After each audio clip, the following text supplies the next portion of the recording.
Y'all, Wizard101 finally added the main world 170 gear to test round. Today, we're going to be looking at it, comparing it to gear that you got at level 160. In a previous video, I was only able to look at wands, rings, themes, amulets, and that type of stuff. Today, we're going to be looking at what everyone I think really wants to know about, which are the hats, the robes, and the boots. Let's jump right into it. I'm excited for this. I actually haven't really looked at this yet, so let's do it. What you see right now, right, is a side-by-side comparison of max level Aeon gear. So this is a quest line gear, right? That's what we're going to be looking at today. And it's being compared to the max level quest line gear from doing Wallaru. Now, this actually looks like a very, very direct upgrade across the board. The HP is up, the pierce is up, the damage is up, the crit is up. Nothing is being given up at all. So this is just a direct upgrade. It even keeps a shield pin into sword pins. That's something you want. And they even add an extra galvanic field. Now, it's very, very worth noting that these galvanic fields, and I guess any auras that item cards now give, they're not 6 rounds anymore. This used to actually be a thing in Caramel. I don't know if y'all remember the 6-round braces that Ice used to get. Kind of happy they're, you know, stepping away from that a little bit. Now, here's where I think things actually get interesting, right? This was just a direct upgrade from Aeon gear, so you would think, oh, there's a defensive set from Novus that's like, you know, called the Eternal gear. Does that mean that the other set that you get from mainline questing is also going to be a direct upgrade of that? That very much seems to not be the case, and this is kind of a big deal, y'all. So the defensive set, I would argue, is also viable. So here's the real, like, important part. The Eternal set before, what it did was that it would give up Pierce in return for having every other stat in the book. And Pierce is just way too important of a stat in PvP. Honestly, I would argue at this point, it's just an important stat in every manner of the game. It's too important to give up, so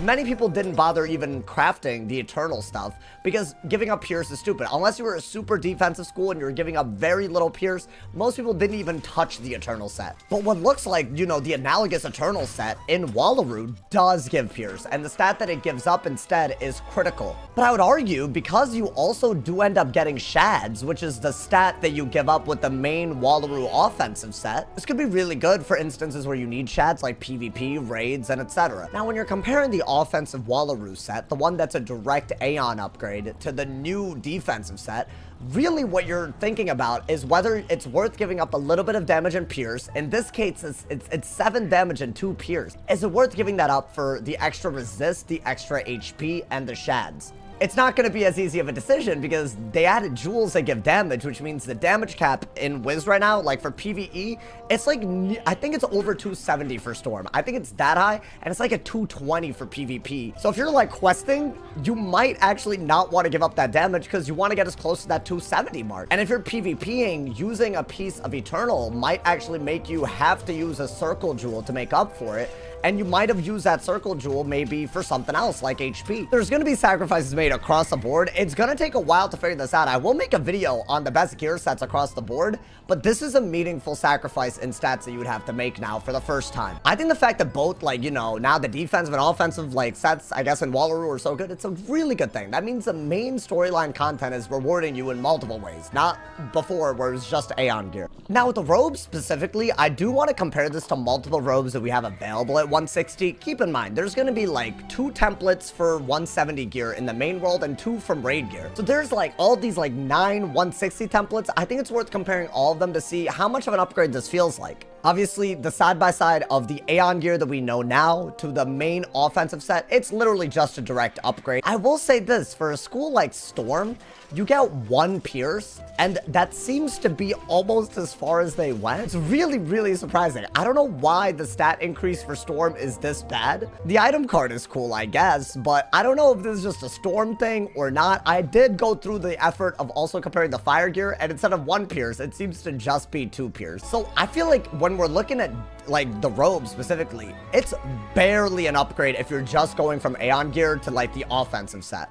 Meanwhile, the defensive set, yes, it's really, really good because look at the HP on that. That's absolutely nuts. I'm not even going to bother comparing this to Eternal gear because it's very clearly better, but when you even compare it to Burrower's gear, I would argue that this is better, right? It gives a lot of HP.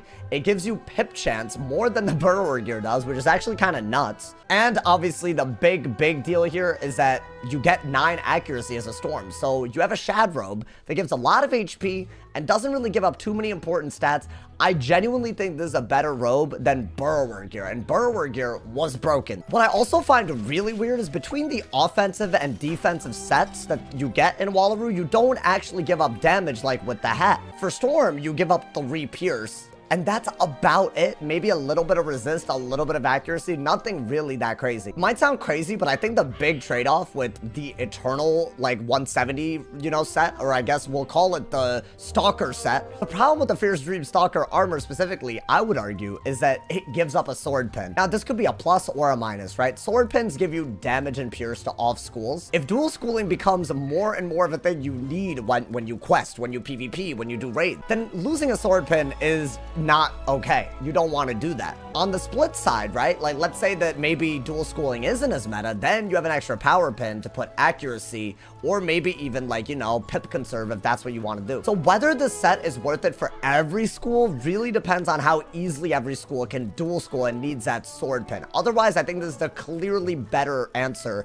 Other than maybe raid gear, we haven't seen the raid gear, so we'll see. And finally, the boots. Obviously, we know that it's a direct Aeon upgrade, so I wanted to actually compare it with what I believe are the best 160 boots, which I want to say are the Meyer boots. Maybe people disagree. I feel like these are the most well-balanced, you know, piece of gear that you get at that level. And as you can see, with the exception of just resist, you actually keep every stat upgraded, even across, you know, like a template that I would argue is better. Now, the only real thing I think between these two is that you give up a ton of damage on the boots when you switch from the offensive to the defensive set. This is an 8 damage difference and a 2 pierce difference if you go from offense to defense. Not to mention, the boots for the offense seem to actually give higher HP than the defensive set, so that's another defensive stat that you give up even while moving towards the defensive set. Kind of weird. But I would argue the big difference here is the shield pin and the shads, obviously, right? The shield pin is a big deal.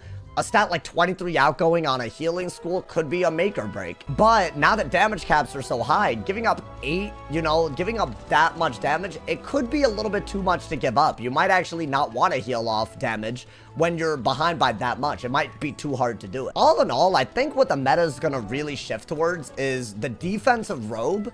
And I want to say that the offensive hat and the offensive boots are probably the best for you to, like, balance everything. Now, the thing about the offensive set is it does give a lack of shads. So we might see raid gear, which also should give shads, kind of compete with that a little bit. So there's no clear answer on exactly what the very best gear set for every school is going to be yet. But I will make a video when that answer is clearer. But for now, I think the big takeaway, now that they finally added these, is that the Eternal set is now much more of a consideration than it used to be. And if you're just after, like, a modest power increase, you'll get it. You won't have to worry about that. Like, it's not like they just didn't upgrade pieces of gear. Everything is an upgrade. You'll be getting more powerful, and you'll affix more jewels and stuff. It's a big and massive power increase. I can't wait to see what gear sets we're going to make out of this. Honestly, I'm kind of geeking over these choices. I'm really happy they're trying to make gear sets usable. But let me know what you guys think of both gear sets at 170. When the raid gear stuff comes out in Test Realm, I'll also be comparing those. As always, drop a like if you enjoyed. Leave a sub if you're new. And if somebody hasn't told you you're awesome today, they doing something wrong. Stay awesome. See y'all soon. And yeah.